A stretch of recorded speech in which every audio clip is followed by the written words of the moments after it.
You're listening to the Patriot Nation podcast.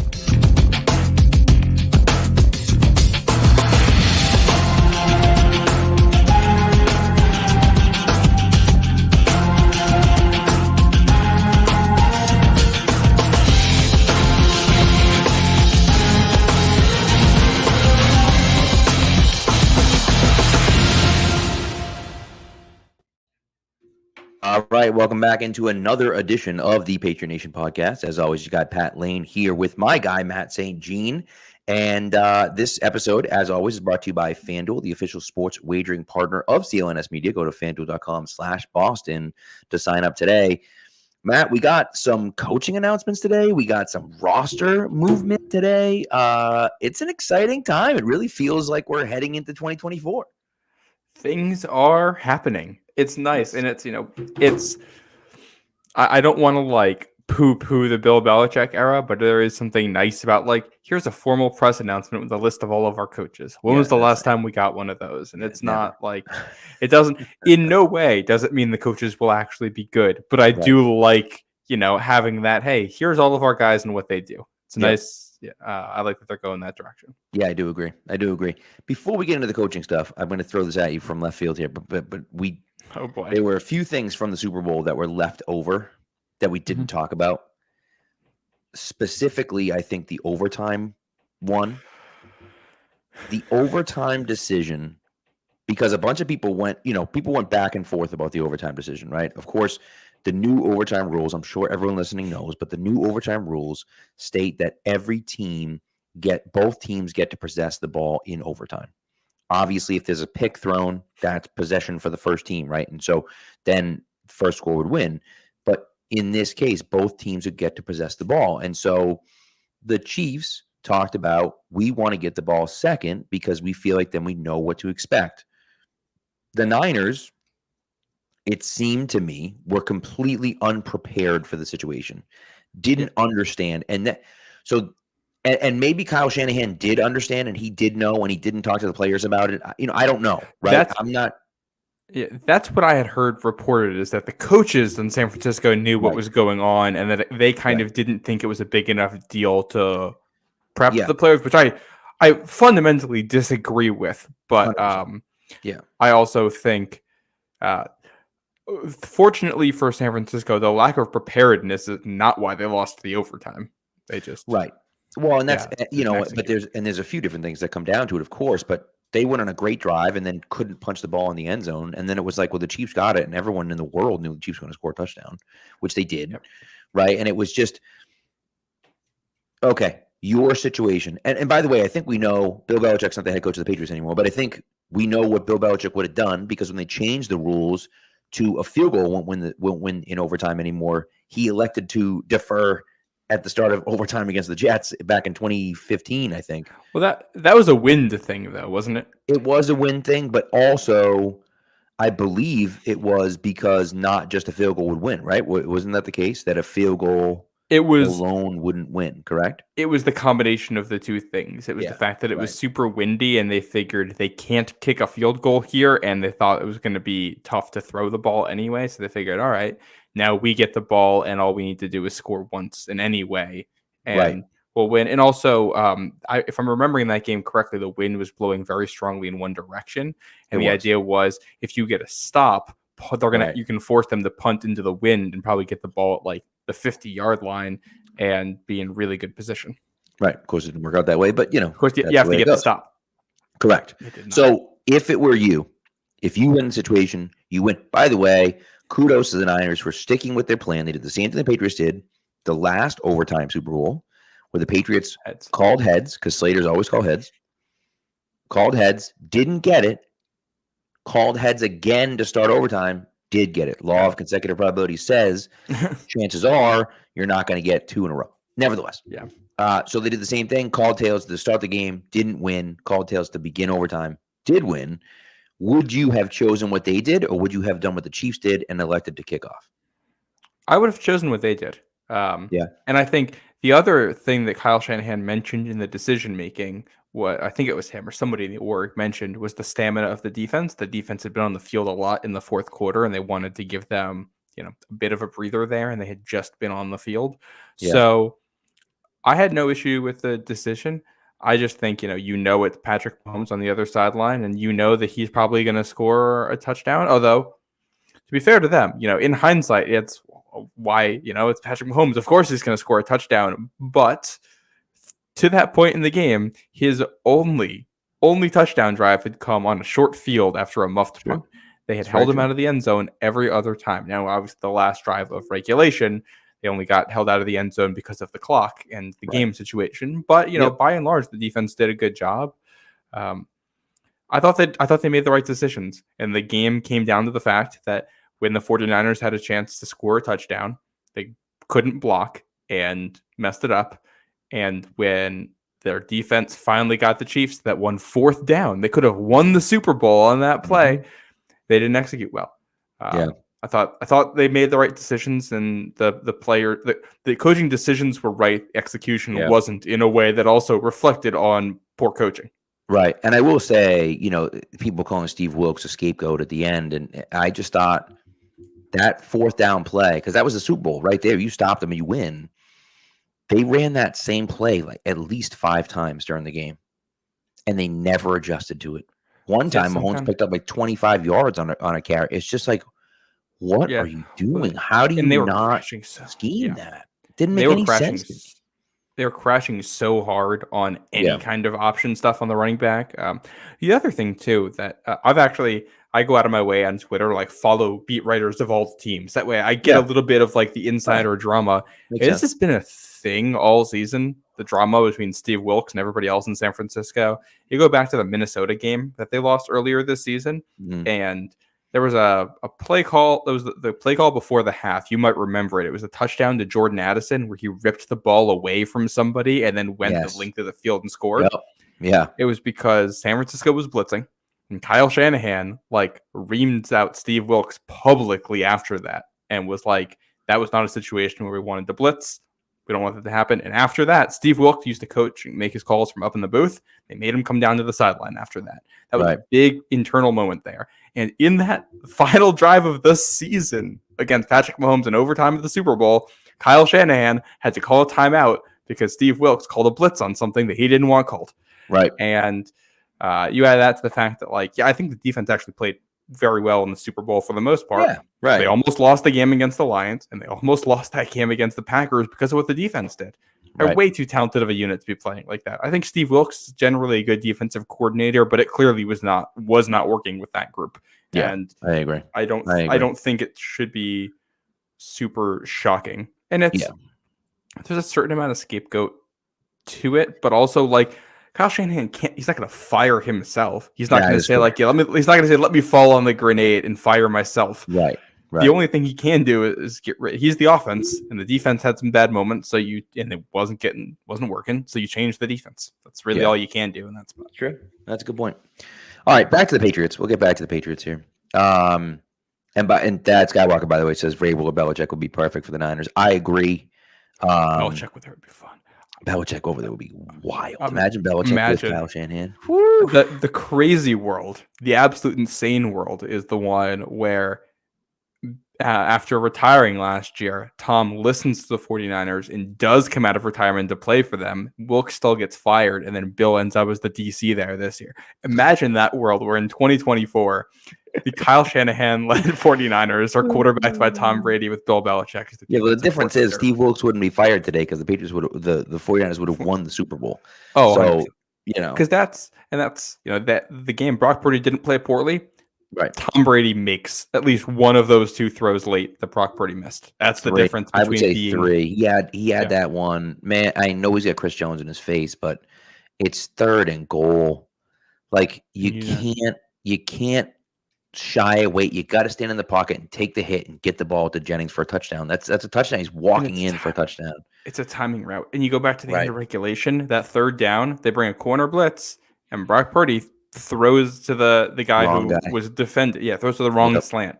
And just those are making that mistake. Happen. Right. Those are things that can't happen. So, anyways, all right, to the Patriots. 17 new coaches announced. A ton of them. I don't want to go over every single one of them. We don't have time for that. I thought Andre Tippett's son being one of those was interesting. Yeah. Who is the guy that you're most interested in seeing? Can I list two here? Because there's one hire that I think is the most interesting, and one guy who I'm most interested to see. So I'll start with interested to see.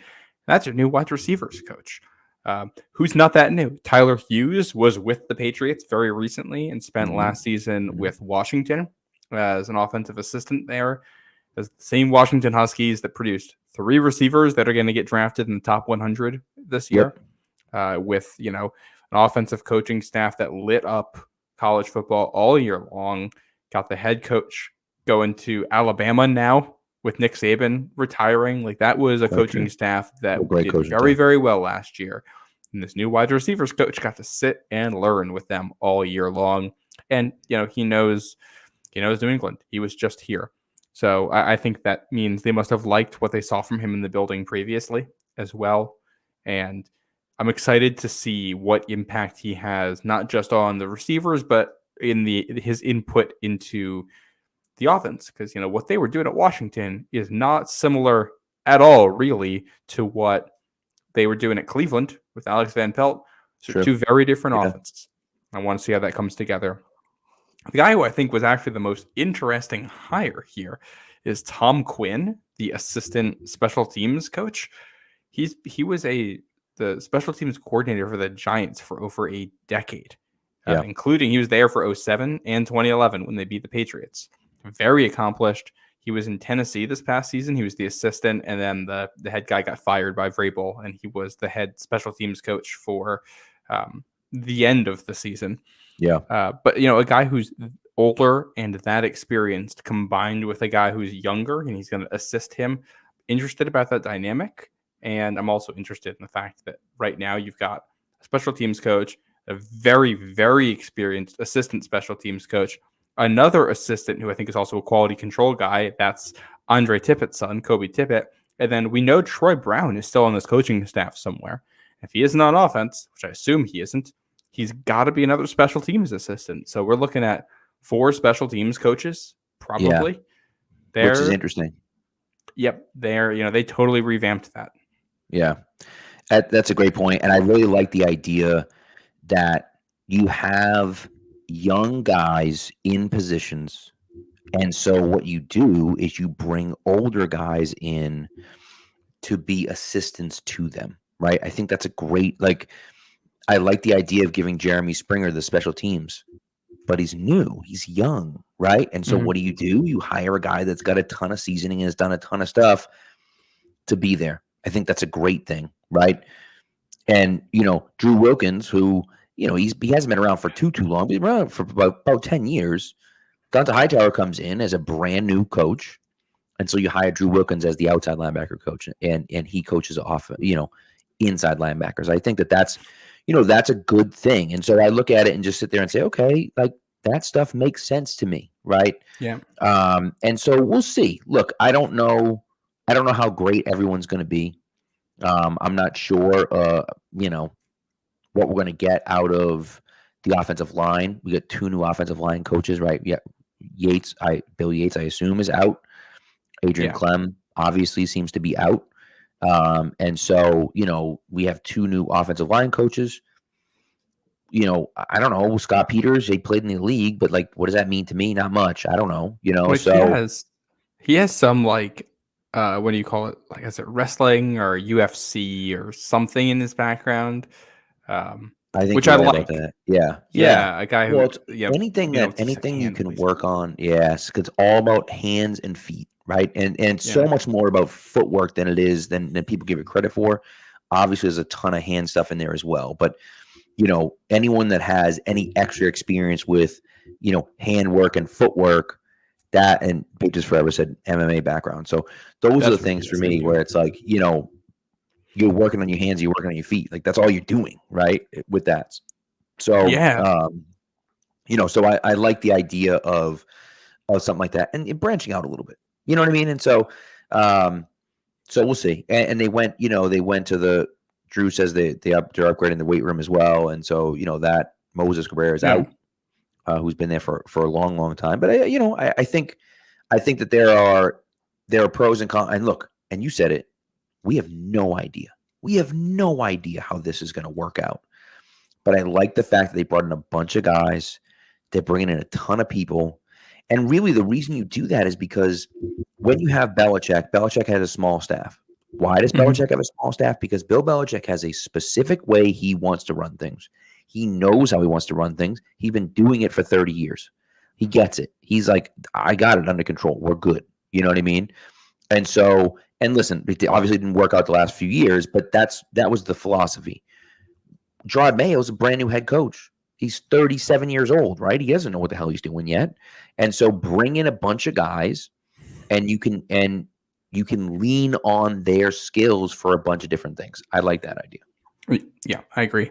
The other name on here that I liked is Bicknell, Brian Bicknell, the new tight ends coach. Tight ends, yeah. Very experienced. He was in NFL Europe for a while, and I think he has 2 or 3 championships over there as an offensive line coach. He was an offensive line coach for a while, worked as a tight ends coach for a little bit, and then spent most of the last decade as a wide receivers, yeah. Which, as a tight end guy, that means he's done, both sides of that. He's done every aspect of what it takes to be a tight end, and we know that for Alex Van Pelt, it's a very important position. Those two guys, I believe, have some crossover in Cleveland a couple of years ago as well, 5 years ago. So I like that hire a lot. He's also a guy, with a background like that, with a tight ends coach. If this offense, works and in 2 years it looks really good, he's going to be the first guy getting offensive coordinator interviews somewhere, I would imagine. Yeah. But that's a good thing, if he gets to that point. Yep. I also thought can't hire guys that you're worried about leaving because they're too good. Yeah. I also thought it was interesting, the kind of the lack of assistants on defense and how many there are on offense. Because for offense, you got a wide receivers coach in Tyler Hughes and the assistant wide receivers coach, Tyquan Underwood, Patriots legend. Love that. Love it. And his hair is so legendary still. It's great. Oh, yeah. Yeah, an offensive line coach in Scott Peters and an assistant offensive line coach in Robert Kukler. You got your quarterbacks coach in TC McCartney. And presumably we heard Evan Rothstein was staying as assistant quarterbacks coach. That's what Taylor Kyles has here. So that's 3 different positions where you have a positional assistant there. Defensively, you actually don't have a single positional assistant, but you have that might shake out. Now that's a possibility that might shake out differently depending on where people are staying and where they're going to. Right? I mean, there's a chance, but you find it hard to believe that that's going to be the case. And this isn't like a slight on the defense. I think a lot of it has to do with the fact that you have a very defensive coaching staff anyway, and you have 2 assistants. You have 2 coaching assistants who are quality control guys, Jameel Lett and Vinny DePalma. DePalma actually spent the last 6 seasons as a linebacker at Boston College. Yeah. So this is his first ever coaching gig. This is his first time getting into it. He's going to be learning on the job there, probably doing a lot of the grunt work and a lot of the video work and working the replays and all of that kinds of stuff.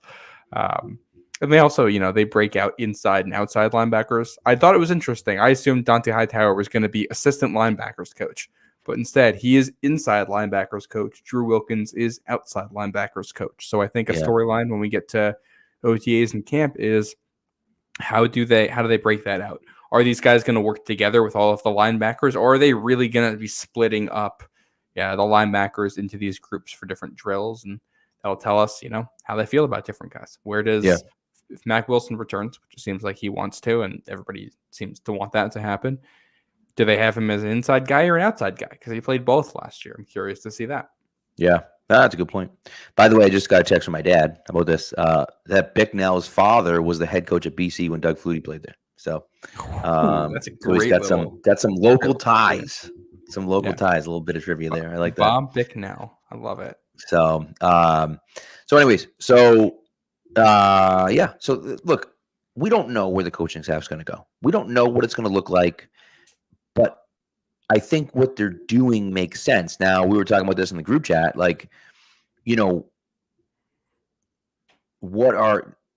how do they come up with all these guys, right? Where do these guys come from, basically, right? And the hope is that they have a vision, right? And the vision is, okay, this is what we're going to do. We don't know what that vision is yet, right? But we hope that there's a vision that that is happening, and they can see that vision, and then they say, okay, these guys fit and match that vision that we have, right? Or they're just random dudes. Obviously, some of the Cleveland guys, like, hey, we worked with Van Pelt in Cleveland, like, it makes sense. Green Bay guys, whatever the case may be, right? Maybe worked with Wolf and things like that. So, but again, it's, where did they come up with these guys? And you hope at least that it's, a situation where either they fit a specific mold or they, have that same type of culture type of thing. So, I like the idea of it at least. Yeah. Patriots Forever 6 also asks, what do you think of the running backs coach? I don't think we've touched on him at all yet. He was with the Jets. And from what we have heard about him, at least what was reported, when they brought in the new offensive coaching staff to appease Aaron Rodgers, Robert Saleh said, this is one of the guys that can't be touched. He is staying no matter what. He's out now because, they're really overhauling that thing to make it work with Aaron Rodgers. But he has experience, with the 49ers, I believe. Like, that's his tie with Robert Saleh, and he seems to be well liked everywhere he's gone. So young guy, and I like that. Yeah. Look, so anything. Yeah, it's a good one. And again, it's the name. It's funny because they're assistant coaches, so the names aren't going to be sexy names anyways to someone on the outside, right? Someone that's not really paying attention to it. He's not a guy you're going to have heard of. But again, what you want to hear is everyone that's worked with him likes him, right? The people that are there like him. It's like, hey, we want to move some things around. Okay, we're not touching this guy. Like, those are the types of things that you want to hear, Yeah, and especially, when we're looking at positional guys, like, obviously it's nice if it's like this guy coached guys who were fantastic, but the results also don't always matter, because a lot of times it'll be, hey, this guy was a positional coach for 3 years in this spot, and it might have been just 3 years where they didn't have a lot of talent, or the offensive coordinator wanted something else, or the guy is still learning or figuring it out. Go back to the whole Bill Belichick thing. After his tenure in Cleveland, nobody was saying this guy is going to be what he ended up becoming. So that is correct. Past, especially with positional stuff or even coordinators, past performance can be indicative of future success, but there are so many variables there that you just kind of have to trust the guys in the room when they make the hire, unless it is something, so absolutely insane, like hiring Matt Patricia. 100%. 100%. So, all right. Let's get into the departures. We had 2 departures today. 3, not officially yet, but essentially. Adrian Phillips is gone. Lawrence Guy is gone, and Trent Brown is not coming back. So Phillips and Guy obviously had contracts and were both released. And Trent Brown, they just basically have said today that he's not coming back. This was his contract voided today, I believe. So yes, he still can come back. Theoretically, he could. Yeah, but this is the day his contract voided with a couple other people, I think, around the league. And so I'm all set with Trent Brown. Don't need to see him again. We're good. And we've talked about this at length with Trent Brown. And I know that Taylor Kyles is a fan of Trent Brown. And I don't know. I don't want to say necessarily that he's a fan of Trent Brown, but he does think that Brown has the capability of being a very good left tackle. And I see that he does have that capability of being a very good left tackle. The issue that I have is that he doesn't get there enough. He's not consistent enough. And whatever the case may be, maybe he's just hurt too much. But either way, for me, I don't like the idea of having, right, and even DJ is saying, bring Trent back, you have too many holes. We do have a lot of holes. The problem that I have is that for whatever reason, he's been unreliable at left tackle. Yes. And the absolute last thing you can have is have someone unreliable in a position of need. You cannot do that. And so to me, I'm all set with not bringing him back and moving on to someone else. Well, I think you consider the age too. Yeah, Trent Brown's not getting any younger out here, and he's had the injury issues. And the next guy, the guy who plays left tackle for you next season is probably not as good as the best play we saw from Trent Brown this year when he's on the field. That's probably going to be how it goes. But also, Trent Brown was never your long-term answer, and he's a guy who clearly has buy-in issues if the team isn't that good. There's a reason he was available. There's a reason a guy that large who can play that well has been available for the Patriots to get cheap multiple times. Right. And I think there's a chance the next guy is going to be worse, but sometimes you got to rip off the Band-Aid because the only way to get better is to take risks and move into the future. Right. And if Gerard Mayo and Trent Brown got along and he could buy into next season and would come back cheap, then, I could get on board with it because it is still a Band-Aid. And if they think, hey, there's no other options, we don't like the tackles in the draft, we're going to sign him and see how it goes, and we think we're going to get quality play from him because he's going to buy in, then sure, as long as it's a low risk thing. But I think he's good enough that he'll get, decent money from a quality team this offseason, and you let him walk and you start your search for another left tackle. Right. And as Drew said, Drew pointed out Jonah Williams, Tyron Smith.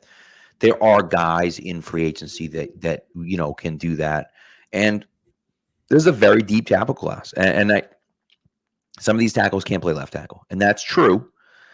And so, I don't know if you're going to be able to get a left tackle in the second or third round, right? That can realistically play left tackle in day one.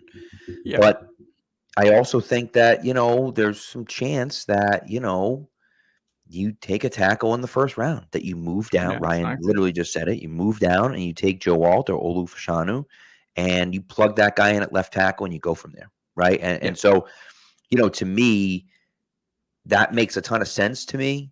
If you don't love one of the quarterbacks, if you love one of the three quarterbacks, then you take them, whoever's left at three. If you love all three of them, fine. But if you don't, it makes the most sense for me to go out and get a left tackle because those guys don't grow on trees. I know wide receivers don't grow on trees either. I get that. Like Malik Neighbors and Marvin Harrison Jr. are both incredible, and those guys don't come along all the time. But look around the league. Left tackles are really good tackles are hard to find. They're just hard to find. Yeah. Well, and so to me, it's I think that you go with a left tackle if you don't love one of the quarterbacks. I think the other thing when you're trying to address the position, to a degree, I think you're hoping you can look internally, at least for depth. Valerian Lowe, while he was not a good player for them last year, he's still young, and you're hoping maybe there's something you can develop there. Wheatley is a guy they traded for last year who was with the Browns, and maybe you can get something out of him. He was injured, and we never saw him. Another player who's kind of entirely flown under the radar, and who still could be a cap casualty here in the coming weeks, is Calvin Anderson. He didn't look good last year, but he was also incredibly sick and didn't play. And if he's healthy now and can give you a full offseason, he was a quality swing tackle, at least for the Broncos in 2022, and can give you something. There's another pair of names I'm going to mention that I think are interesting. One's a guy we know, and that's Josh Illuminor. Jermaine Illuminor. Who at least with his PFF grades has improved a ton in his time with the Raiders, and I don't know if they're going to be bringing him back. And then the other guy is somebody from up north, Green Bay, Yosh Nijman. Ooh, I thought you were going to say David Bakhtiari. Well, Bakhtiari would be interesting. I'm assuming he's just going to go to the Jets or something. You would think, but. Nijman is a guy who's been their swing tackle for the last 2 seasons, and he's filled in on both sides. And the Patriots have gotten to see him in games. They haven't got to see him in camp last year. When he has played for Green Bay, he's played well. I think he's played on both sides. And, I don't know. He's a more recent addition. So, the guys with the Packers ties who were in the building for New England probably weren't involved in that particular addition for the Packers. But if he actually hits free agency here, he's a guy who, could be a low risk proposition to throw at your tackle depth problem and see if you can turn him into something. They also still have friends over in Green Bay, right? And I'm sure there's a few guys, even if he doesn't come back to Green Bay, I'm sure there's a few guys over in Green Bay that like him and would want him back, right? And might get overruled by someone else, or the Patriots might just offer him more money than Green Bay is willing to offer him, So and we'll see. We'll see if he hits the market. He's still younger, but I don't think you're not getting your franchise left tackle here unless you're picking somebody in the first or early second. I don't think so. I think in free agency, set your expectations low for free agency at the offensive line because there aren't. It's just not. Jonah Williams is interesting to me, but he seems like another guy who's going to end up getting paid a lot more than he might actually be worth. Agreed. And I think taking stabs at a couple of younger guys who you can coach up with this new offensive staff probably makes more sense. I'd rather kind of do what they did this past offseason, but higher quality bets than the guys that they took, and spend the extra money on, a receiver, Mike Evans, if he's available, Multiple or Chris Jones, than Michael overpay Pittman. Yep. I'd rather do that than overpay for Jonah Williams and miss out on an impact player somewhere else. Yeah. No, I agree. And they have the money. Theoretically, they have the money to do both, right? But, we'll see how that goes. All right. So Lawrence Guy got the boot as well. Lawrence Guy, 2-time nominated for Walter Payton Man of the Year, has done a ton of the community with him and his wife. An underrated player for the Patriots. I think he's a good player. An underrated player for me. And I liked him, but again, I wonder, and I think you'd said it in the group chat, right? Like, Sam Roberts could maybe give him 80%, right, of what they got from him. This is our group chat with Rich and Alec, the other two guys on this feed, by the way. Yeah. Because you've got Sam Roberts, who I think has been pretty solid for them at points. And you got Jeremiah Farms, who looked pretty good when they brought him up at the end of the season and they were giving him run.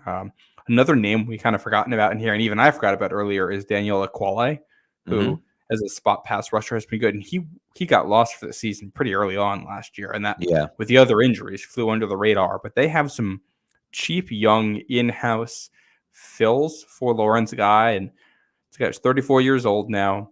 He saved some money by cutting him. And PFF isn't the gospel here, but I do think it's notable. These are his run defense grades. According to them, he got a 90.4 in 2018 when the Patriots won a Super Bowl.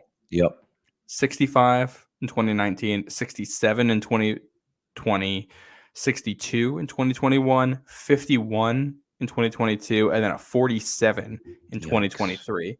You can see it's getting lower, and he's getting older, and you save money by cutting him. And I think a lot of ways the writing was on the wall here. I'm sure he'll go somewhere else and be a decent role player for somebody next year. He's a great guy, but it's time to either let the young guys play or replace his spot in the lineup with somebody you go spend big money on in what's a pretty good free agent class for defensive tackles. Yeah, I mean, maybe they go out and sign a high-end D tackle, and all of a sudden you have Barmore and the kid from Chris Jones, or who says he's not leaving, but who knows? His agent was like, wait a second, we need to retract that statement. So him, and then the kid from Baltimore. What the hell is the kid's name from Baltimore? Matabike. Thank you. So whatever, one of those guys, right? J.C. Jackson. Two from Miami too. They got Christian Wilkins, and they got good point.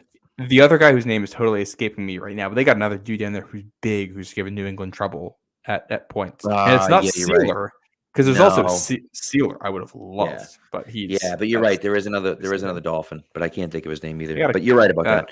But there are guys available, right? And so so you go out and you replace them, or you just kind of replace them with guys that are in house. And then same thing with Adrian Phillips. I mean, Adrian Phillips, I think I read Adrian Phillips played 8 defensive snaps after the bye last year. He just got replaced. He got replaced by the younger guys. And, it just is what it is. Ashton mentioned J.C. Jackson. So a few people have said J.C. Jackson too. J.C. Jackson is going to get cut. It hasn't yet, but his salary is outrageous this year. There's no way they're going to keep that salary. So I assume that he's going to get cut this year. But again, Adrian Phillips, he just got replaced. He got replaced by the young guys on the roster. I don't think there's anything wrong with that. I also do think that's a potentially good sign for Kyle Duggar coming back. It was 9 snaps defensively after the bye. He didn't play more than 10 snaps defensively in a game after they played in Miami in week 8. So the whole back half of the season, he was uninvolved in the defense. Right. And special teams, you play 3/4 of your special team snaps, but you can bring back Cody Davis and fill that and be totally fine. Right. And I don't think Adrian Phillips gave you anything special on special teams this year. No, and I like Adrian Phillips, and I like the way he played, and he's a really good box safety. I don't know about really good. He's a good box safety, and he's a leader in the locker room from all accounts. But he's a replaceable guy, and so you move on because you can save some money from it, and you go from there. And so I don't have any issue with that. Mapu replaces him, and I honestly don't think this has as much to do with Kyle Duggar, because I think Phillips and Duggar weren't really competing for snaps by the end of that. So No. I think you let him go because you can replace him with, Cody Davis and Marte Mapu if you decide to bring back Cody Davis and other players like that for very, very little money. Good point. Or even just Marte Mapu and have him play defense and special teams. You know what I mean? Like, yeah, he could, if he's good, he can do that on his own. And then if you're replacing Kyle Duggar, I'm assuming you're spending quite a bit of money or draft capital to try to do that on the back end. Yeah. Right. So yeah. By the way, the Miami defensive lineman was Raekwon Davis. That's the guy I was thinking of. Yes. Okay. Thank you. That's a moment against the Patriots. So we could pair Godshaw with somebody he knows, or Judon with somebody he knows in that front seven, and old man mom basketball, Marcus Jones getting snaps at safety. I doubt it. He's just too small to play safety. Wouldn't want him back there at safety. I think you've seen the compete level. You've seen the compete level at corner.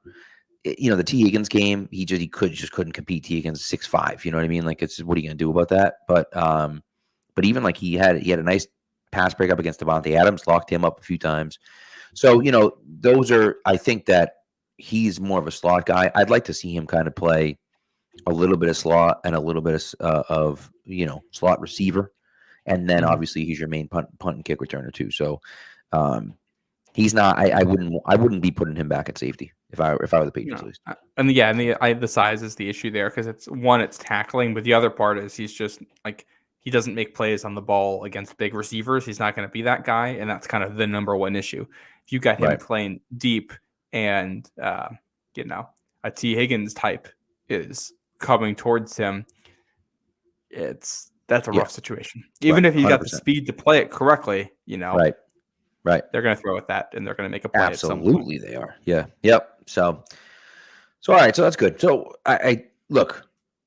We don't know where things are headed right now, but I think I like the direction that they're heading in, and we'll see. We'll kind of see how everything shakes out. 3 weeks away from legal tampering period, so we're getting there. We're getting there. So, all right, let's get into a break, and then we'll go from there. We're gonna doing the dynasty after the break. Yeah, I was thinking dynasty after the break. We'll do the ad read first, and then we're gonna break down, just do a quick recap of the first 2 episodes of the dynasty on Apple Plus, which everyone should be watching if they're not already. And then we're gonna do a live 7-round mock draft here. So we both forgot to record the audio for the ad read, so I'm just gonna do the ad read live right now, and so we'll go from there. All right. So get buckets on your first bet on FanDuel, America's #1 sportsbook, because right now new customers get $150 in bonus bets with any winning $5 bet. That's $150 if your bet wins. Bet on all your favorite NBA players and teams with quick bets, live same-game parlays, exclusive props, and more. Just visit FanDuel.com/Boston and shoot your shot. FanDuel, official sportsbook partner of the NBA. MA 21 plus and present in Mass. Hope is here. First online real money wager only. $10 first deposit required. Bonus issued as non-withdrawable bonus bets that expire 7 days after receipt. Restrictions apply. See terms at sportsbook.fanduel.com. Gamblinghelplinema.org or call 800-327-5050 for 24/7 support. Play it smart from the start. GameSenseMA.com or call 1-800-GAM-1234. All right. Way to go, Pat. Great ad read. Whew, I'm good. I'm good. Out of the park. Golly. All right. So anyway, so let's get into the dynasty. So first 2 episodes of the dynasty. Here's what's crazy about the first 2 episodes of the dynasty. We're not even to Super Bowl 36 yet. So that's one. You talk about what they do, right, and how deep they get. We're still not even there yet, which I think is great. I'm a big fan of that because they get in depth in things, and that's my biggest takeaway is how deep they got into the decision making, number one, but then also how they got to those decisions and what influenced them from the past in those decisions. Yeah, and I like they talk about the depth. You get some real candid answers from everybody involved about what goes into the Brady Bledsoe decision and all of the history encompassed in that. I think it's actually kind of funny the way you hear Kraft talking right from the start in this too. He almost sounds like a mob boss where he's like loyalty above everything. And that's what we value here, which I kind of love that. But it's also very clearly like he is a Boston sports fan. Loyalty is important. This is a family thing for him. He wants the team to win. He wants to do it the right way. That's kind of you can tell that's what his philosophy is. Yeah. And Bill is has always been the willing to make tough decisions if it's what's for the best of the franchise. And right away for the team, you have those two butting heads. And I liked the way that they covered it. I love, when they're talking about Lawyer Malloy and Ty Law going out to dinner with Tom Brady. And Brady's like, I'm not giving this back. And they're like, yeah, that's the attitude. Right. Yeah. And they don't take it seriously. Because who could have? If you're a player, you're not seeing the bigger picture or anything like that. You're seeing a guy who got paid $100 million to be your starting quarterback, who has multiple Pro Bowls and who went to the Super Bowl. You got a kid who's got a good attitude and was a 6th round pick and who's played well for a couple of weeks. Right. Right. And realistically, it's funny because people like to rewrite the history. Right. Like, well, Bledsoe wasn't that good. I mean, I saw people online like, well, I don't know what they were so obsessed with Bledsoe for. Like, they sucked the year before. And I was like, okay, like, what are you talking about? But he has a rocket arm, and that's what you want out of all your quarterbacks, was a guy that can sling it and throw it 65 yards in the air easily, and could make the throws that Bledsoe made, which he could still do, right? And he had been the leader since 93 and so on and so forth, so you kind of, I'm like, I don't understand what people are confused about. And it's revisionist history. I mean, it's hard to understand how insane that decision was by Belichick, because 20 years later, you're like, well, yeah, obviously Brady's the greatest player of all time. Not even Brady 20 years. You go 3 months later and Brady wins you a Super Bowl and it looks like the right decision. Very quickly you get that was the right thing moment. And after that, you're never thinking about it again. But you want to know what's crazy though? Is that, and this is one thing I was surprised they didn't talk about. They mentioned it a little bit, but I specifically remember them going to the Super Bowl. Now, Bledsoe had come in for an injured Brady, which they did a nice job covering. Come in for an injured Brady. There was a lot of questions outside, not in the locker room, but there were a lot of questions outside as to who was going to start. And I remember they put a poll up on, like, I don't remember if it was Channel 4 or Channel 7. I don't remember, but either way, they put a poll up and it was like 60-40, like Brady, Belichick, and I don't even remember, but like, but that's one of those things. Like, it's crazy when you look at it and you're like, people were still asking for Bledsoe, even though Brady had taken them all that way. People still wanted to see Bledsoe start in the Super Bowl, and so it's really interesting to see. I mean, look at Old Man Mob right here. I just want to pull this up real quick. He said, "My uncle wanted Bill fired and Kraft to sell the team when they went to Brady instead of Bledsoe." It's incredible, but that's how people felt, because they felt like Bledsoe saved the team.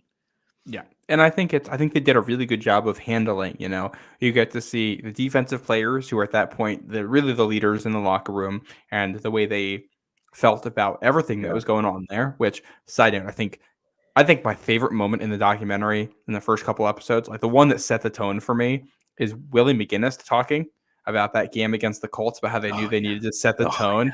And the way they segue that into the actual game footage is so good. So props to the video editors for doing that. The way they talk through the defense and how they were, uncertain. And you're always, there's a little locker room thing. You're always going to be loyal to the older guys because that's just how it works. I saw some people talking about, man, they were so toxic towards Brady. There's none of that. This is how locker rooms work. One of these guys has a ton of accolades and a bunch of skins on the wall, and the other guy's a perky 24-year-old. Like, there's dynamics there. Yep. And I like the way Drew talked about it. He does not get nearly enough credit for the way he has handled this post everything. The amount of grace he has shown. If he said, I never want to go to New England ever again, I'm never talking about this, I'm never doing an interview, you couldn't hold that against him. And he has been amazing. I like the Scott Pioli and Ernie Adams stuff. They talk about why they felt like they needed to make the move and why they thought it was right, which was good. They did a good job of balancing, talking about why Bledsoe was good and how important he was to the franchise and why they felt the move was necessary. And they show those clips from the Jets games where Bledsoe's under pressure and he just won't throw the ball and he just keeps getting sacked. And it's not Mac Jones, but there's just a little bit of that like Mac Jones in there of, oh man, he's not seeing it and he's going down and he just keeps getting hit. Yeah. And it's, I don't know, man. It's so interesting for me, when you look at what Bledsoe did and really, and look, it's funny because you have the different segments of Patriots Twitter, right? And I always feel like am I like the best Patriots fan ever? Because, and it sounds stupid, but I'll explain why. Because people are like, you're just like a Belichick Bobo. Like, what is it? Someone's calling us Belichick bootlicker. I'm like, what are you talking about, dude? Shout out to that guy. Then I get other people that are like, you just hate Belichick and Kraft is the reason of the downfall of. And then I get other people that are like, you're not giving Brady enough credit. And I'm like, wait, what are you talking about? Like, why? Everyone's attacking me from both sides. Like, what's happening right now, dude? Am I the only one that can think critically about this and like be even keeled? Like, what's going on? And even keeled is not a word that many people would use to describe me. So I'm like, what the heck is going on here? So, but I will say about Robert Kraft. Okay, he bought the team in '94 from 1960 to 1995. And listen, I don't know, but from 1960 to 1995, the Patriots played one home playoff game. And that was a 31-14 loss to the Houston Oilers. Now, listen, man, you could say whatever you want about how they were a great franchise and they weren't as bad as people thought they were because they were better than people thought. They weren't 2-14 every year. That's true. They played one home playoff game in 35 years. Yeah, like, that's rough. Come on now. Like that, and what the analogy I made is they're the Jacksonville Jaguars. They were the Jacksonville Jaguars, right? They weren't the Cleveland Browns or the New York Jets, but they were the Jacksonville Jaguars. They were like, oh, they're better than we think at times, but they're not really a threat to anyone. No one. And they got, a couple of good quarterbacks with a couple of good seasons or, things like that. And that's how it was. I saw people giving Kraft flack for saying that he was thinking about firing Bill after that Rams game. And it's like, no, that was, it's obviously in hindsight, the reason they were in that game is because of Bill Belichick and the defense and what he was able to do. But in the moment, you win 5 games your first year. The second year, you bench the guy who your owner just paid a ton of money. You get a primetime home game, and you lose in large part because your quarterback plays poorly. That's correct. And by the way, kudos to Kraft for saying that. He didn't have to say that. They didn't interview him after the game. This is 23 years later, and he still is standing up there saying, you know what? I was pissed when they lost that game, and I thought he made the wrong decision. And then, you know what happened? Then Robert Kraft said, Bill, God damn it, put Belichick back in, put Bledsoe back in, and stick Brady back on the bench. That's what happened, right?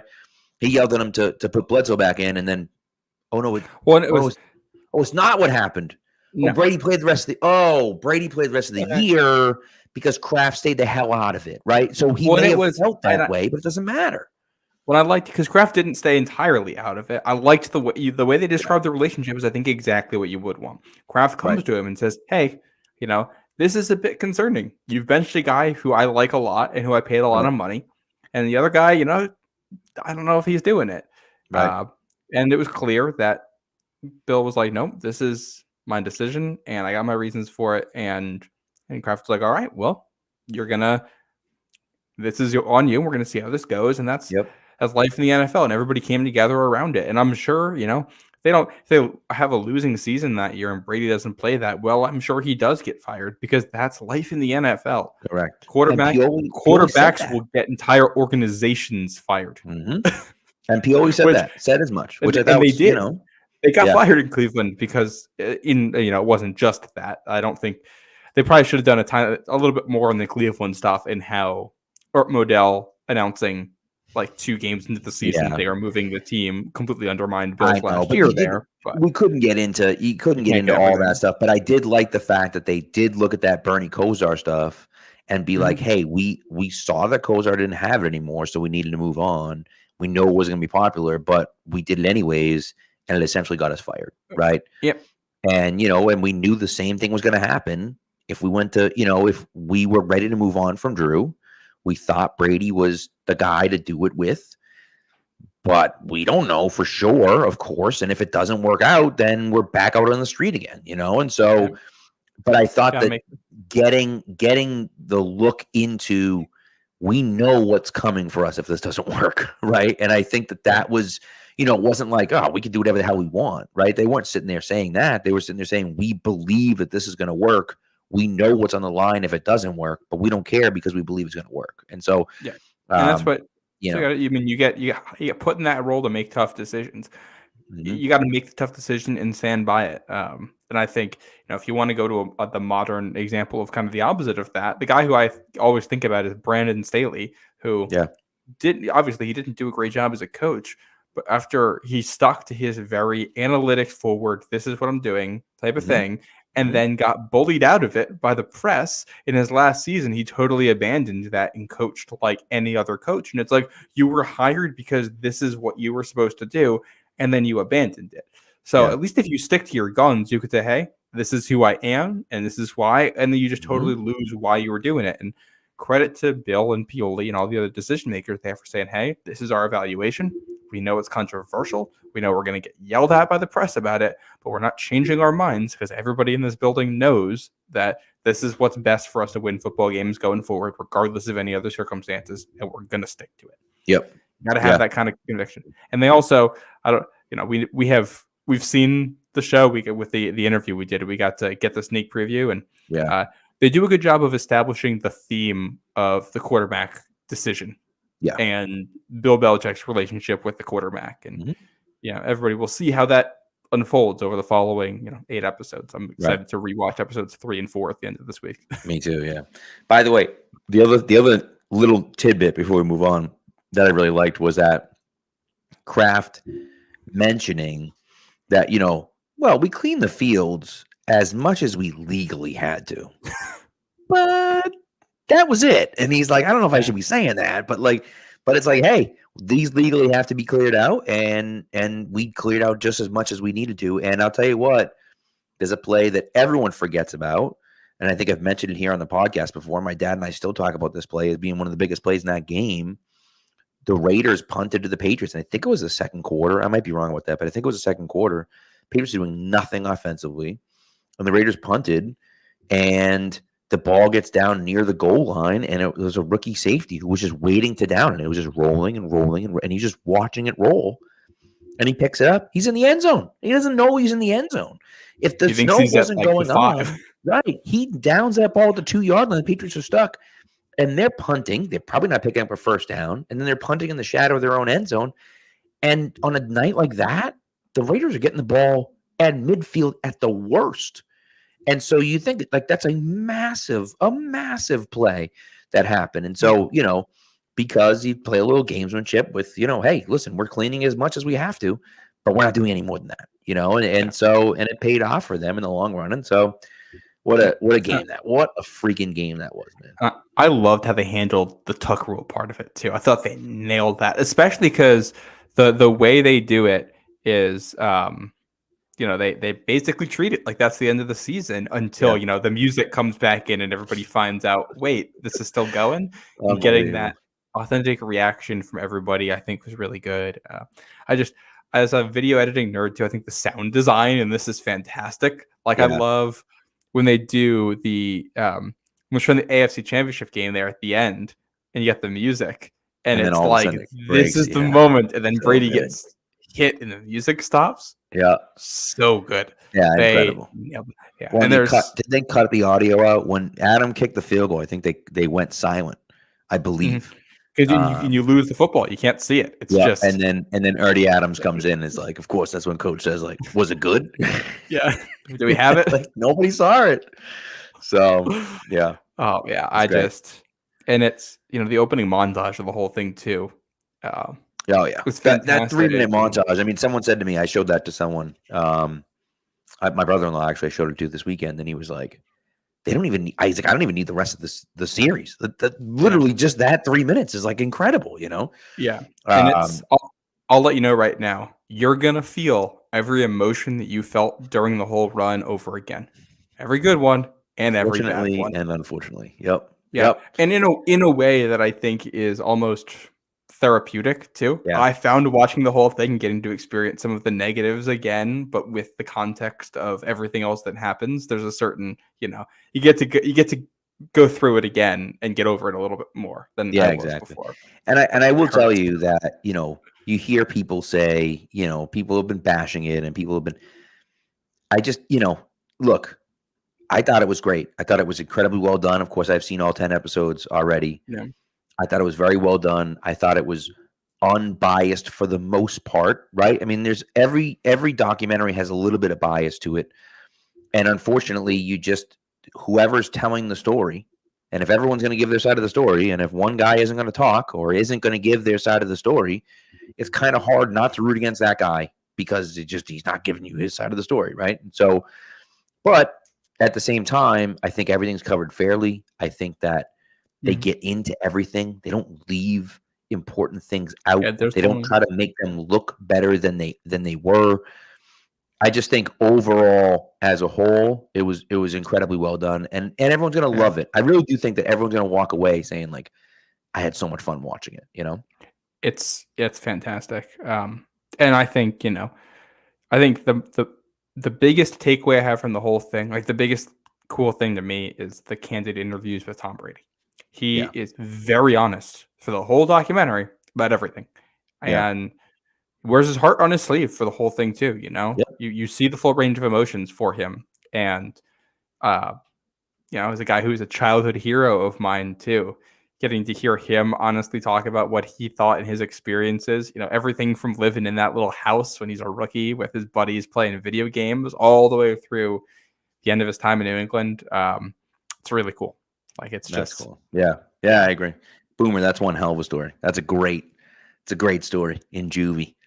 Watching it against other Raiders fans. That's great. That's a good story. All right, you want to get it? You want to do this mock draft? Yeah, let's do it. Let's do it. We'll do a mock draft. We're going to do a 7-round mock draft. We're going to do it on PFF. So Matt's going to pull it up. You'll see. Unfortunately, you'll lose our pretty faces and just see the mock draft in front of you. Obviously, we're picking at the Patriots at number 3. This will bring up trades, and so I think it's an interesting situation to just kind of go through. There's been talk in the chat here. There's been talk about, should you take a quarterback at 3? Should you stay? Should you trade? Should you whatnot? So, I'm interested to see what we're going to get for trade offers at 3. And of course, I think that just depends on who goes 1 and 2 and who's available at 3. And then we can go from there. So and we're gonna do a 7-round mock. For anybody who is curious about the settings and is listening, you can't see it. The speed is set to fast.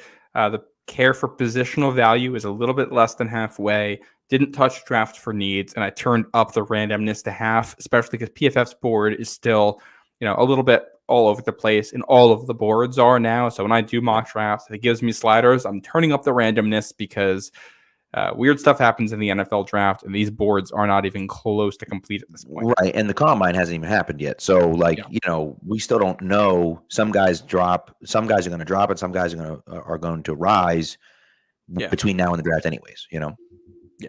So we can start this. Let's do it. Do we want to? I'm assuming we'll just let this run to 3. We're not trading up. No. Let's let it ride.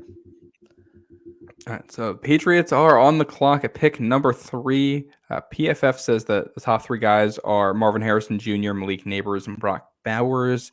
Drake May and Caleb Williams, who are the first 2 picks, with May to the Bears at 1, Caleb Williams to the Commanders at 2.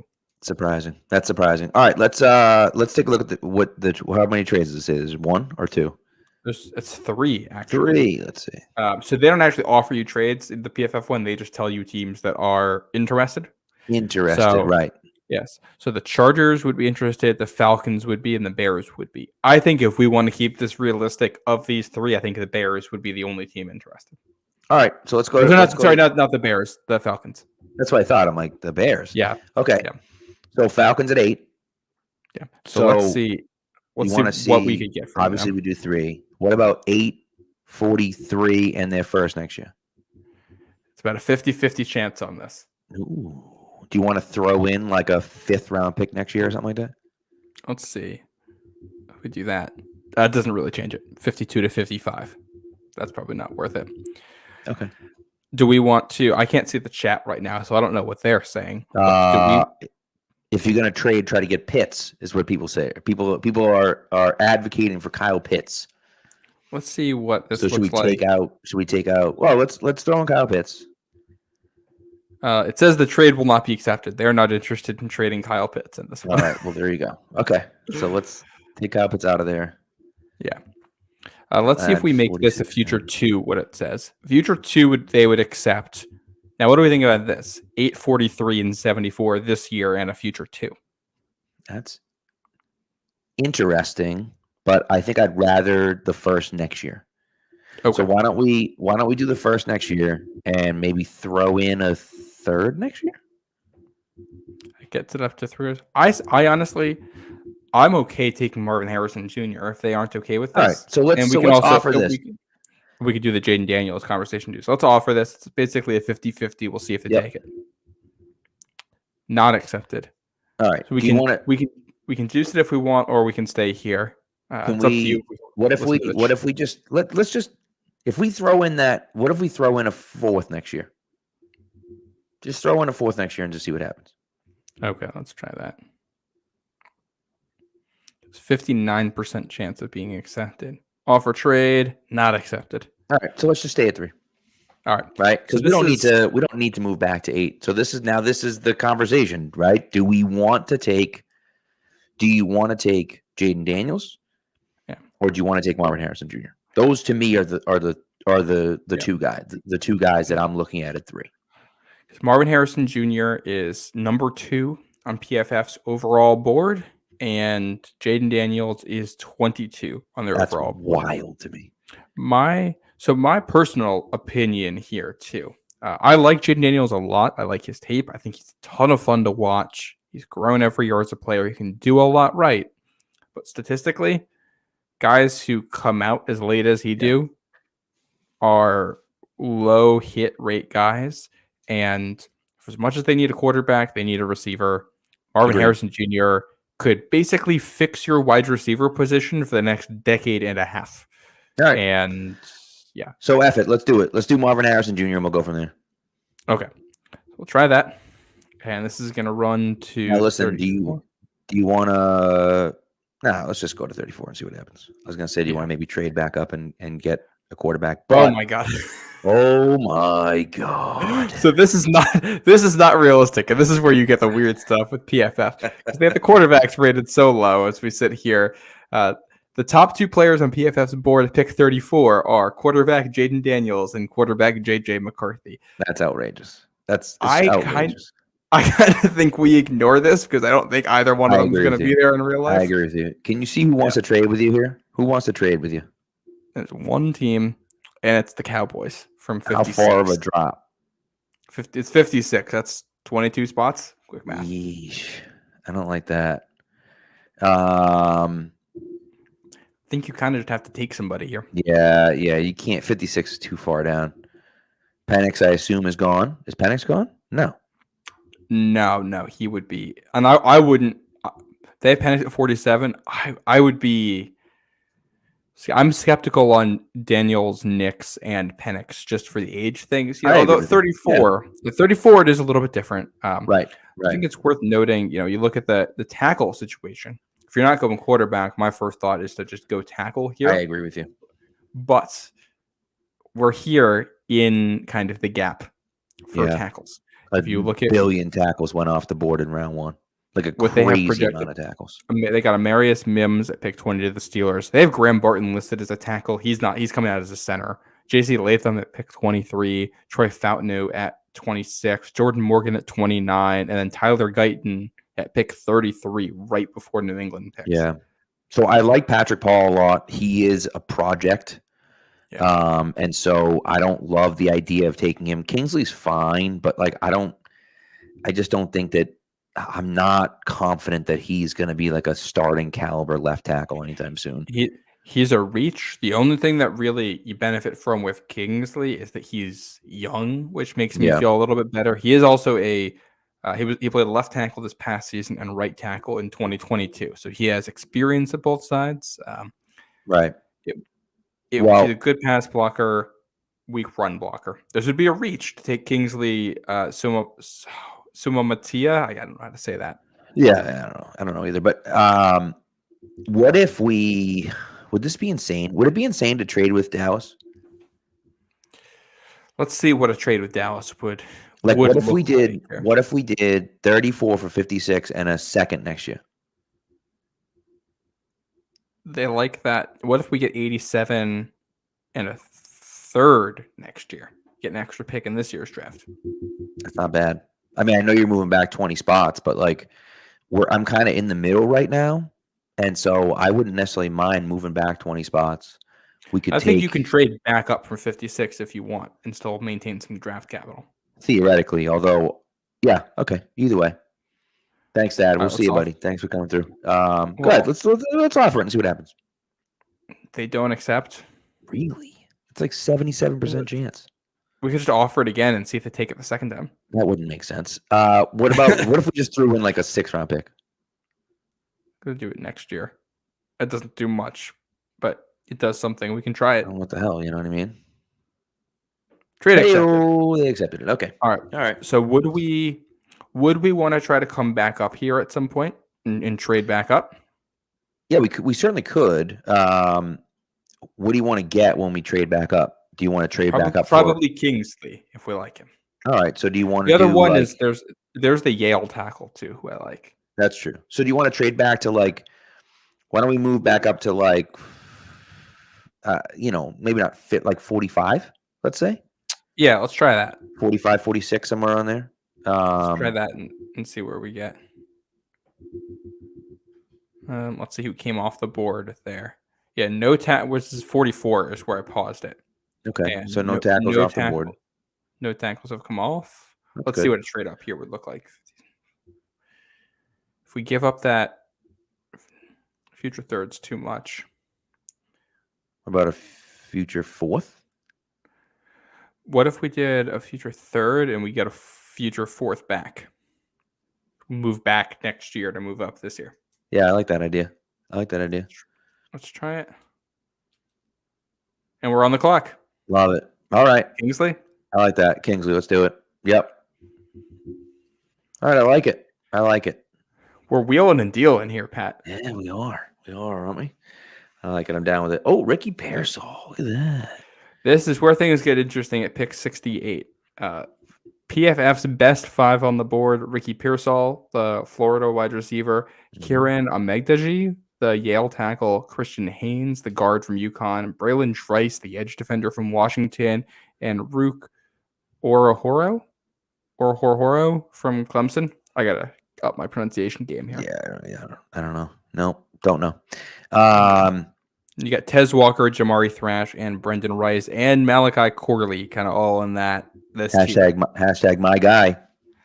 We could take your guy if you want. I think I like the way that Malachi Corley pairs with Marvin Harrison Jr. True. That is true. Do you want to look at quarterback just to see what's there? We can. We can see, what a Spencer Rattler's on the board here. Yep. Jordan Travis as well, obviously, is on the board. He's obviously much later. What do we have? 87 as well? Mm-hmm. Yeah. So we could take Rattler. I'd obviously be okay with what he's I like him. Yeah. I would get Rattler here when you have the extra picks because you can go get, a wide receiver with the next one if you want. Right. All right. Let's do Rattler. Why not? Yeah. That's pick 68. 87 coming up here. Oh, Jamari Thrash is the top guy still on the board in this one. All right. Oh, Christian Mahogany. Bucky Irving is still on the board here. Renardo Green, by the way, is a corner from Florida State who's a riser right now. He did well at the Shrine Bowl. Yeah. Yep. Okay. I am partial to Jamari Thrash here because I think he has some athletic traits on tape that are good, and I think he has athletic traits that I think that the Green Bay guys are going to like. But I also that's a good point. Yeah. But I also think Patrick Paul here, is a little interesting. And he Thrash is Louisville? Yes. Yeah. Louisville. Thrash was at Louisville. It's a little bit jarring because he's a wide receiver wearing 1 at Louisville, and that gives me Devontae Parker issues. And he was, I forget where he was previously. He transferred Georgia to State, Louisville. looks like. Georgia State. Is that what it was? Did they have that on there? Yeah. No, I looked it up because I was like, Yeah. I'm like, I thought he was a transfer, but I couldn't remember where the heck he transferred from, and that's where it was. Yeah. Yeah, I like Thrash. I like what I've seen from him. I think he's a coachable guy, and I think if he hits, a Marvin Harrison Jr. pop Thrash receiving core could be something really solid for you. Listen, I'm in. You want to do it? I'm in. Let's do it. And I do. By the way, DJ Daniel saying Patrick Paul is a good value there. I think Patrick Paul would be excellent value in that spot. We've already drafted Kingsley, so it's like a little bit of a different situation. But that would be a situation where if we had waited and he's still sitting there at that pick, I think that's great value for the Patriots in that situation. So here are the tackles on the board at this point, by the way.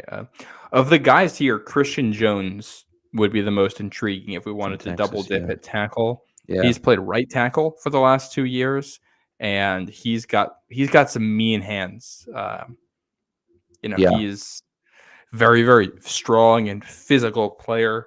And if they need a backup to Mike Onwenu, I like what Christian Jones could bring if we want to go tackle. Yeah. I'm also a big fan of Bucky Irving, and I've picked him at 104 in like half of my mock drafts. So what yeah, I don't mind. I don't know. It's a little early for running back. Can we look at tight end? Yes, we can. Yeah, Cade Stover. I like Stover and I like Ben Sinnott, but I think it's a little early for either of those guys, if I'm being honest with you. Yeah, listen, I'm okay with either of the right. If you like Irving, I'm okay with that. If you want to double dip on a tackle, we can certainly do that. Let's invest in the line. Let's do it.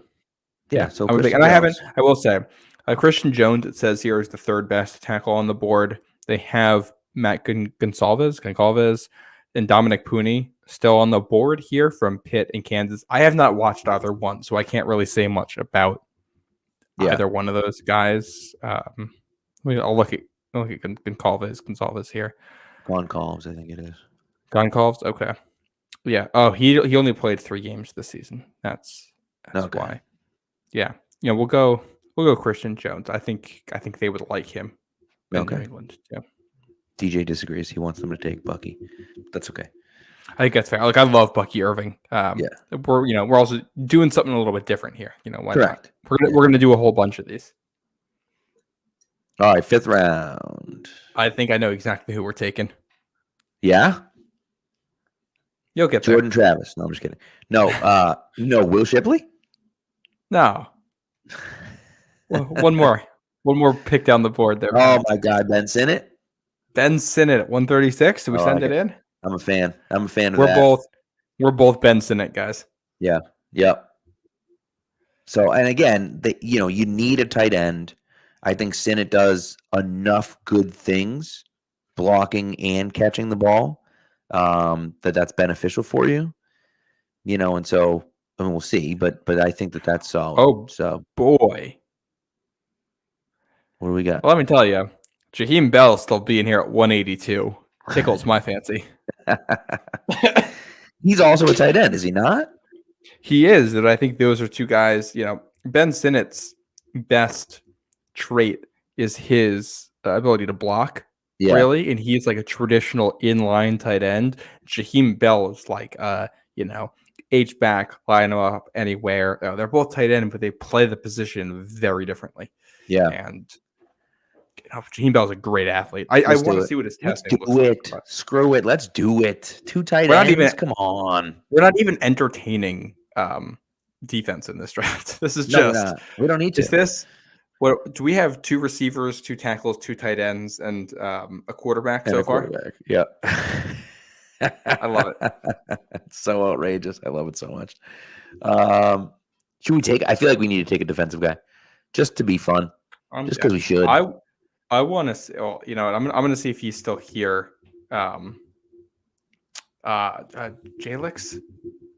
They even have him on here. Jalix Hunt is a guy. Yeah. I he must have been taken already. He's the kid from. Is he the kid from? They don't have him on their board actually. He's not a day 2 guy. He's a D2 guy. Yes. Houston Christian. Yeah, Houston Christian is the FCS. Yeah. Oh yeah. Well, I guess FCS. not. Yeah. He was a safety at Cornell for 3 years, and then an edge defender at Houston Christian for the last 2. Who was at the Senior Bowl and is apparently a crazy athlete. I love it so much. He's not on there. How is he not on their board? That's crazy to me. They got weird boards. I guess it's still early, but still, come on. Yeah, they got. Come on, PFF, get it together. Get it together, PFF. Yeah. And now we're getting into a whole lot of, who's this guy at pick 229? Can we take a look at the interior of the defensive line? Yes, we can. This is a little DL for you. Gabe Hall was at the Senior Bowl and did well there, if I'm remembering that correctly, if somebody in the chat wants to bring that up. He's ranked 292nd on their board. I feel like we might be able to get him in the 7th round. We're in the 7th round. Oh, we are? Yeah. Oh, last pick. Oh, yeah. I like it. Okay. Yeah. Well, and this is where things get like the difference between rank 200 and rank 292. It doesn't matter. Prospect, it's non-existent. True. True. He did well at the Senior Bowl. Should we go offense again just to have all offensive players? Like, should we draft a halfback? Let's see who the running backs are. I know from what I looked at this point of the draft before, like Isaiah Davis is a big back. He's good. He did very well for South Dakota State, but he's not really a receiving guy. He's not bad, but I feel like South Dakota State spells disaster for the Patriots. I know. You got Rasheen Ali here, who it's not the most elusive guy. Yeah. Also got Jaden Sheridan from Monmouth. Oh, Monmouth. He had powerhouse. 1,700 rushing yards in 2022 and then 1,400 last year. Many Christmas. Blake Watson from Memphis. This is a guy he's got a high elusiveness grade on PFF, and he had almost 500 receiving yards on 53 receptions. Let's do it. Let's do it. Interesting. Yeah, let's do it. Blake Watson. Who's that? Do we have a pass block grade here? We don't have a pass block grade. All right, we'll take Blake Watson. Old man asking about Dylan Lobby. I would assume he's long gone at this point. He must be, yeah. Let me, before this goes away, let me find where he went. He went at pick 168 to the Packers in this mock. Yeah. All right, Blake Watson it is. All right, love it. All offensive draft. Come on, 7 rounds, all offensive players. Love it. Let's see how what they think at the end of this.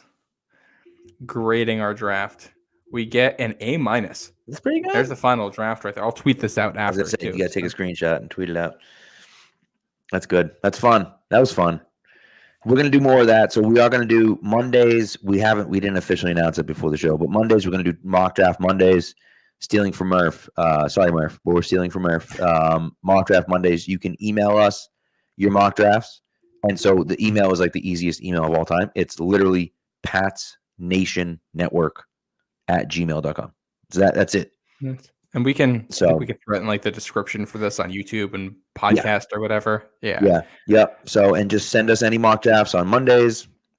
If you have questions, you can email us there and go from there. And we know Twitter is weird with notifications and DMs at this point. So the most reliable way to get us a mock draft is probably going to be that email. And also, if you got questions, if you want to do we'll do a mailbag at some point in here. And if you got questions you want answered on the air, email them our way.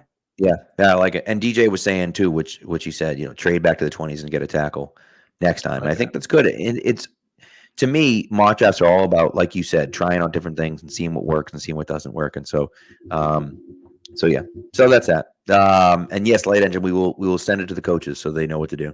But yeah, hey, it was fun, That was a good time.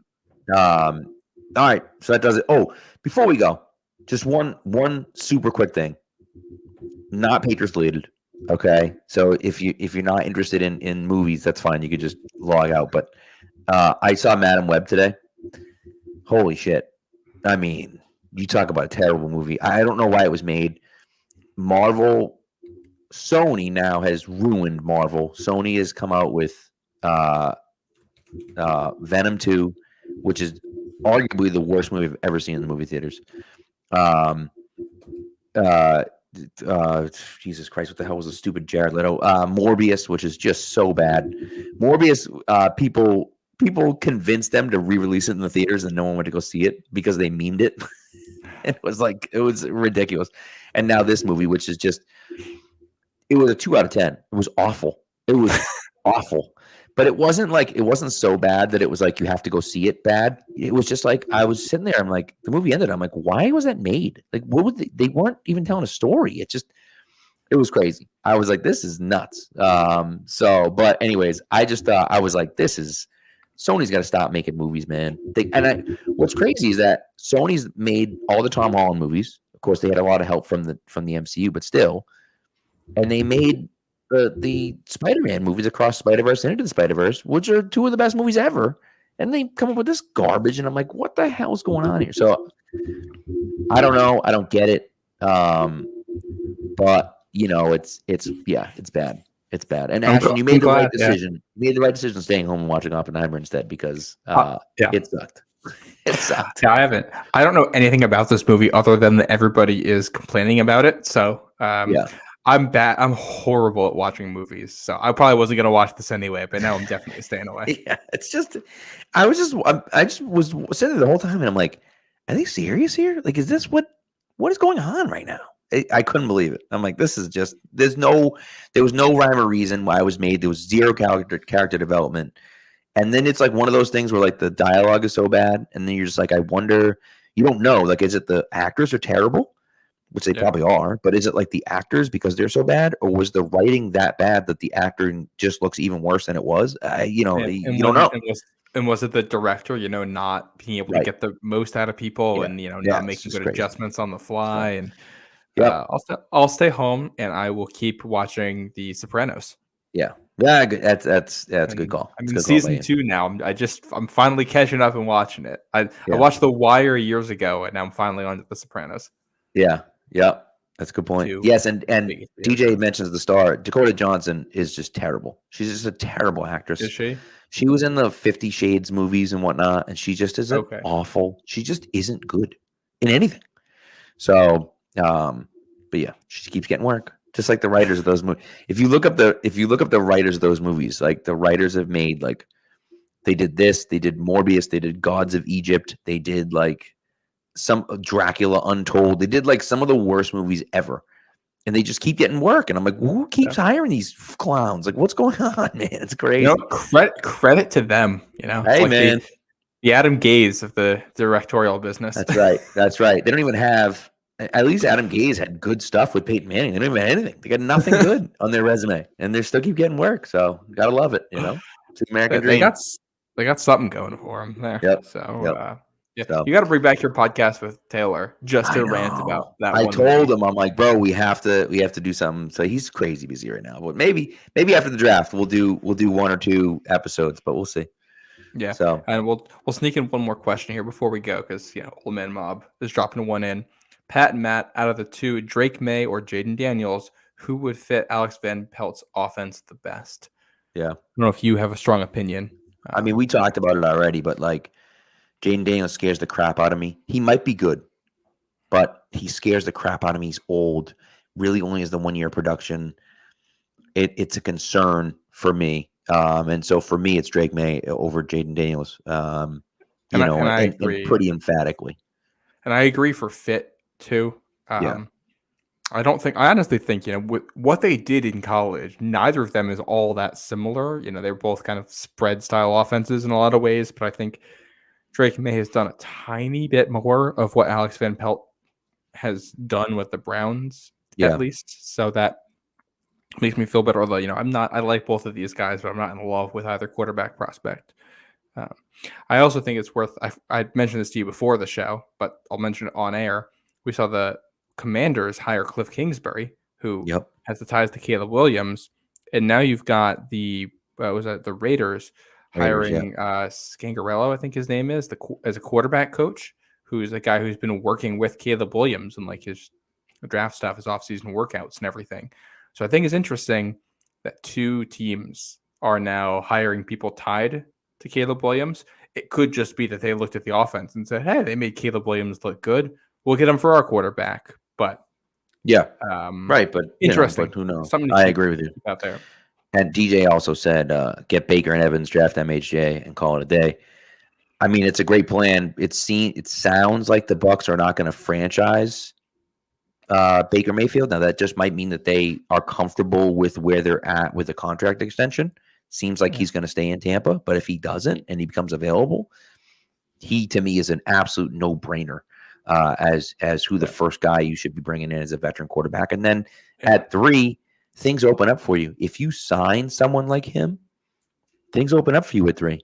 If Caleb Williams falls in your lap at 3, which he isn't going to, but if one of those guys falls in your lap at 3 and you love him, then you draft him if you have to. Or if you're in love with Marvin Harrison Jr., you draft him at 3. But if some QB needy team wants to move up to 3, yeah, sure, you can pop back down to 10 or 11 and still get a tackle or one of the other wide receivers down there, or even do what the Dolphins did in 2021, which is move back to 12 and then move back up into the around the top 10. I wouldn't give up a first round pick like they did, but you get the idea. Yeah. You do something like that, pick up a ton of extra draft capital, and and then make a move afterwards. Yeah. So. And I think you attack free agency in a way so that when you get to the draft, you have options. You want to have a quarterback come out of free agency that you think can start for you. Could start for you tomorrow if you needed. You want to upgrade your wide receiver room at least a little bit. You want to sign some tackles. So you got guys who can play there, and you're not going to be. This team is not that good, but you want to come out of free agency feeling like you can put the team on the field and they'll be competitive. And then draft is in addition to that, trying to add players. Right. Agreed. So, all right. Well, that does it for this episode. Appreciate you. And then Thursday night. And we'll go from there. Thursday night, we'll be back with another show. Perhaps a guest, perhaps not. We'll see what happens. We do want to get into some takeaways. I think probably what we're going to do is takeaways from the season. From like the non-Patriot stuff that we learned from the other teams. Yeah. Right. Well, we learned from the other teams, but I think then what showed us things about the season. So, and about the future of the NFL. So, anyways, thanks for sticking with us, guys. We appreciate it, and we'll be back to talk to you on Thursday night. And thanks to the chat as always, of course, for lovely tonight, guys. Just great, and no fighting tonight, which is really nice. It was good to see. A lot of positivity in the chat, which we the long weekend got everybody rejuvenated. I think that's right. See, that's right. Good point. So, all right. Well, happy off season, and we're on to 2024, and we'll see you on Thursday.